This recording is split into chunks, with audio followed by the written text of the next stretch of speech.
फिर जब आप फीलिंग दे थे फिर ठीक हो गया था, मैं भी प्रार्थना करके ठीक हो रहा था, फिर वही ऑन ऑफ कर रहा था।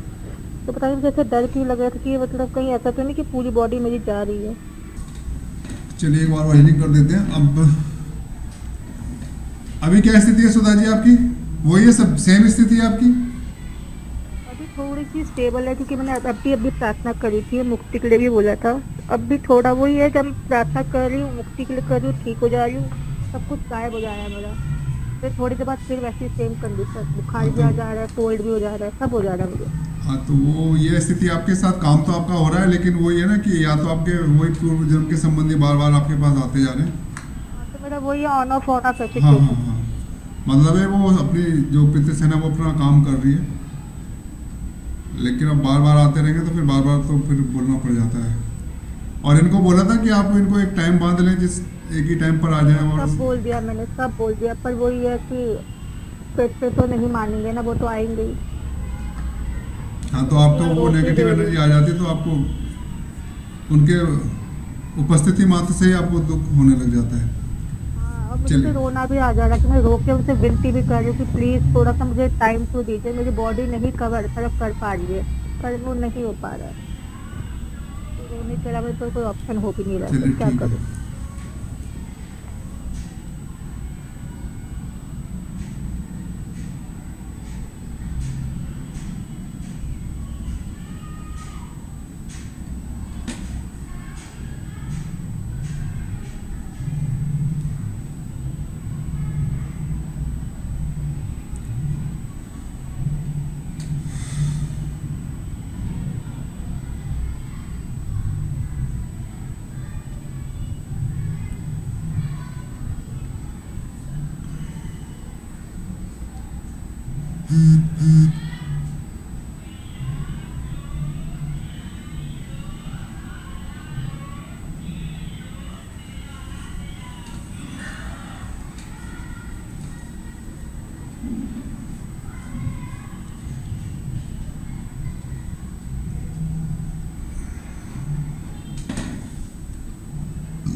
अब देखिए सभी को आराम मिल रहा है। दीपा जी चेक करो, सुधा, सरबजीत जी चेक करो अपने आप को, संगीत पिंजानी अपने आप को चेक करो। तो मेरा तो फिर से फीवर आ गया है, मुझे, मैं प्रार्थना कर ही रही हूँ। हाँ जी, मुझे फिर से फीवर आ गया, मैं प्रार्थना कर ही रही हूँ, मुक्ति के लिए भी मैंने भी बोल दिया दोबारा।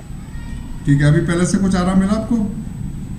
जब आराम मिला था मुझे फिर से वही फीवर आ गया, तो मैं वही प्रार्थना कर रही हूँ अभी मैं। अच्छा ठीक है। दीपा जी आपकी स्थिति कैसी है तो थोड़ी कम हुई है, अब? हैं? थोड़ी कम हुई है तो। ठीक है। और सरबजीत जी आपकी क्या स्थिति है? डाउन। ओके ठीक है। संगीत पिंजानी जी देखो आपकी क्या और स्थिति है? थोड़ी और नीचे हुई है। ठीक हाँ है। भैया, फायदा हुआ है, पर कभी कभी ना मेरी बीपी हाई हो जाती है, अच्छा और अच्छा राइट कंधे में भी थोड़ा दर्द है। अच्छा कल अच्छा से प्रार्थना की थी चित्रसेना को, पर फायदा नहीं हुआ, पता नहीं क्यों। अच्छा और ठीक। मेरी बेटी भी को भी फायदा हुआ, पर 3-4 बार बोला, उसको बुखार आ रहा था, और वो बेचैनी हो रही थी, 3-4 बार बोला, पर फर्क नहीं पड़ा, वो पता नहीं क्यों। ठीक है। अभी बीपी आपका बढ़ा हुआ है क्या? कल से बड़ा हुआ था। देखो क्वेरी होना अच्छी बात है, क्योंकि एक तो ये हो जाता है कि आपकी क्लियरिटी हो जाती है। ठीक है। और थोड़े जो हमारे मन के अंदर कोई अगर जैसे कुछ उलझन होती है तो वो दूर हो जाती है, और आपका फिर एक तरह से ज्ञान का कोश भी बढ़ जाता है। और क्वेश्चन आना भी जरूरी है और आने भी चाहिए। तभी आपकी क्लैरिटी बढ़ेगी और तो आपका विजडम भी बढ़ेगा इससे। अब एक ओंकार की बात है, देखो जितने भी धर्म वाले हैं ना, तो जो धर्म स्थापक जो भी आए थे इस धरती के ऊपर वो एकदम प्योर थे, तो वो जानते थे, सब कुछ जानते थे, उनको हर चीज़ के अनुभव थे। लेकिन समय के बाद जैसे जैसे उनके फॉलोअर्स हुए तो उनके अंदर थोड़ी सी कमी आती चली गई। जो धर्म स्थापक थे और जो फॉलोअर्स थे उनकी अनुभव और जो धर्म स्थापक है उनके अनुभव में काफ़ी डिफरेंस था। क्योंकि जो अनुभव जिस धर्म स्थापक ने कर रखे हैं, जो उसके फॉलोअर्स हैं वो सारे के सारे जो उसके अनुभव हैं वो नहीं कर पाए। फिर उसके बाद और आए, फिर वो अनुभव नहीं कर पाए, फिर उसके और आए, तो मतलब सबके पास थोड़ा थोड़ा अनुभव कम होता चला गया। पहले धर्म स्थापक है, उनके पास ज़्यादा था, उन्होंने बहुत कुछ दिया, समाज को एक मुख्य धारा में लेकर भी आए और एक नया रास्ता भी दिया, लोगों को फायदा भी हुआ। उसके बाद जो उनके फॉलोअर्स थे उनके पास पहुंचा, उन्होंने कुछ समझा, उसके बाद फिर और आए। तो इस तरह से आज की तारीख में क्या हो गया, हर कोई मिसयूज कर रहा है इन चीज़ों को। कोई बस ये चाहता है कि सब हमारी बात मान लें, उनको इस चीज़ से मतलब नहीं है कि जो हमारे धर्म स्थापक आए थे उन्होंने हमें क्या सिखाया, उसके अनुभव क्या थे, हमारे अनुभव क्या है। आज की डेट में सब कुछ बदल चुका है। आज की डेट में क्या हर कोई यही चाहता है कि मेरी बात मानो, हर कोई अपनी बात मनवाना चाहता है हर किसी के साथ, कि पूरी दुनिया में केवल सिर्फ मेरा ही राज रहे, मेरा ही धर्म की बात माने, मेरी ही बात माने। और जितने भी धर्म स्थापक के जो बात जो है, जो अनुभव है, उस चीज़ के ऊपर नहीं जा रहे। चाहे कोई सा भी धर्म हो, एक धर्म की बात नहीं कर रहा मैं। तो आज की डेट में आज भी देख लो किस तरह से चल रहा है। अपने अपने धर्म को बढ़ाने के लिए लोग दूसरे तरीके अपना रहे हैं, लेकिन जो हमारे जो मेन जो वैल्यू है उस चीज़ के ऊपर किसका कोई ध्यान नहीं है। जैसे त्याग, तपस्या, ये चीज़ें है ना, इस चीज़ के ऊपर किसका ध्यान नहीं है। बस ये है कि हमारी बात मान लो, हमें फॉलो कर लो, और हमारी बात नहीं मानते हो तो फिर कुछ भी कर सकते हैं, फिर जिसका जो जहाँ पर बाहुबल्य हो जाता है। इस तरह से ये चीज़ें चल रही हैं आज की तारीख में। आज की तारीख में देख लो कौन सा धर्म है जो अपने त्याग, बलिदान और जो हमारे मूल्य हैं उसके आधार पर अपने धर्म को बढ़ा रहा हो। आज की तारीख में देख लो, या तो पैसे से कोई धर्म परिवर्तन कराने में लगा हुआ है, किसी का जोर पड़ गया तो अपनी ताकत से धर्म परिवर्तन करा देता है, या किसी को अज्ञानता के बस धर्म परिवर्तन करा देता है, झूठी झूठी उल्टी सीधी बातें मन में डाल डूल के उसको धर्म परिवर्तन करा देता है। ये चीज़ें चल रही हैं आज की तारीख में। तो वो जो धर्म स्थापक शुरू में आए थे वो चीज़ आज की तारीख में नहीं है। जो एनर्जी जो उनके अंदर थी, आज की तारीख में किसी के पास, गुरु के पास एनर्जी नहीं है, उतनी पावर से नहीं है, उतने अनुभव नहीं है कि ताकि लोगों का परिवर्तन कर सके। तो परिवर्तन का उनके पास पावर नहीं है, तो पैसे की पावर से या अपनी बाहुबल से या किसी को मिसगाइड करके इस प्रकार से धर्म परिवर्तन कर रही है। चीज़ें इस तरह से चल रही है। तो अब जो मेन चीज़ है, हम जो आ रहे हैं तो हम तो यूनिवर्सल बात पर आ रहे हैं, किसी व्यक्ति विशेष की बात को लेकर नहीं चल रहे हैं। क्योंकि जो धर्म स्थापक शुरू में आए थे और उनकी बातों में और आज की बातों में जमीन आसमान का अंतर आ चुका है। किताबों में भी बहुत सारी चीज़ें मिक्स होकर आ गई हैं। जो ओरिजिनल बातें हैं वो ओरिजिनल चीज़ें गायब हो गई हैं, बहुत दबी हुई हैं, उसकी तरफ किसी का ध्यान ही नहीं जाता और कोई समझना भी नहीं चाहता, क्योंकि इतनी टिपिकल है वो चीज़। तो अभी जो आपने कहा था एक ओंकार, सतनाम, वाहेगुरु, तो वास्तव में ये परमात्मा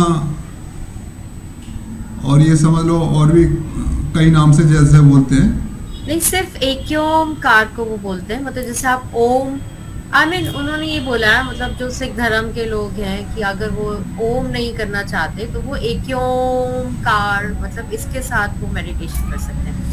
ये मैंने रिसेंटली, मतलब कुछ 15 दिन पहले कोई एक संत हैं तो उनका वीडियो देखा था मैंने। आप जो ना जो यूनिवर्सल साउंड है उस पर जाओ।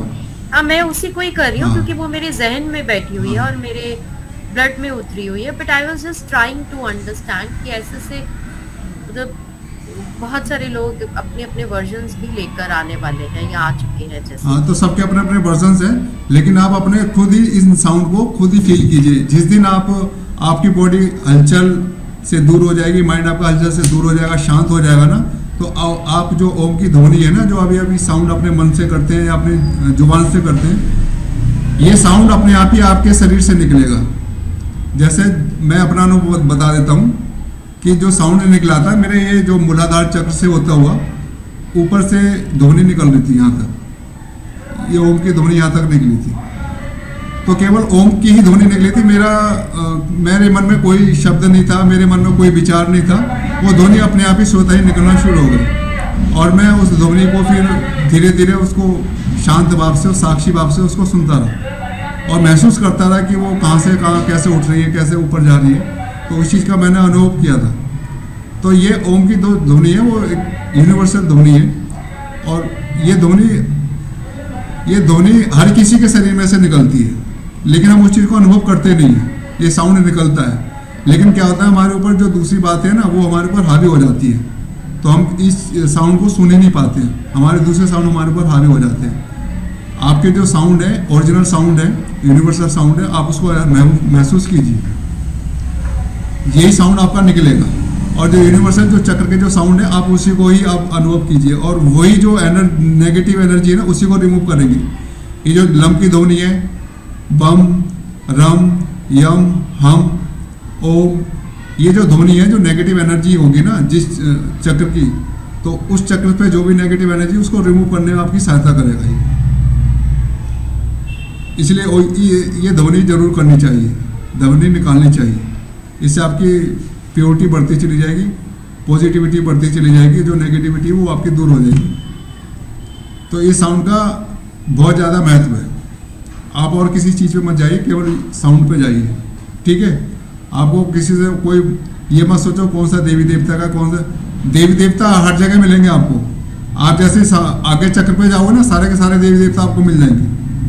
सहस्त्रार चक्र पे जाओगे, सारी देवी देवता आपको मिल जाएंगे, क्योंकि ये जो सहस्त्रार चक्र है, जो आज्ञा चक्र है ना, इससे हमारा जो कनेक्शन है वो हमारा जो ब्रह्मांडीय शक्ति है उसके साथ जुड़ने लग जाता है। जो हमारे सहस्त्रार चक्र की जो विद्युत तरंगें होती है ना, वो एक्टिव होने लग जाती है और वो ब्रह्मांड में जाती है और हमारा ब्रह्मांड से डायरेक्ट कनेक्शन होने लग जाता है। तो जितनी भी देवीय शक्ति हैं, जितनी भी देवीय ऊर्जा है, वो सारी की सारी आपके कनेक्शन में आ जाएगी। तो ये सारी की सारी चीज़ें जो विद्युत तरंग है, वो सारी सहस्त्रार चक्र से ही जनरेट होती है, ठीक है। चलो आज ज़्यादा ही समय हो गया, सहस्त्रार चक्र की बात ज़्यादा नहीं हो पाई, वो कल कर लेंगे फिर ठीक है। इतनी बात तो आपको कॉमन बात आपको समझ में आएगी, सारी की सारी जो हमारी चक्रों की है, ठीक है। तो हम किसी देवी देवता के पास नहीं जा रहे हैं, क्योंकि देवी देवता की भी अपनी एक शक्ति, एक लिमिटेशन है उनकी, है कि नहीं है। ये भी एक लिमिट में अपना काम करते हैं, उस लिमिट के बाद फिर ये भी नहीं करते हैं, फिर ये वो आगे फॉरवर्ड कर देते हैं, आगे बढ़ा देते हैं, या फिर आपको आगे जाना पड़ेगा, या फिर आपको जैसे परमात्मा के लिए क्या कहते हैं, जैसे 3 देवी देवता है ना हमारे, 3 देवता ब्रह्मा, विष्णु, महेश।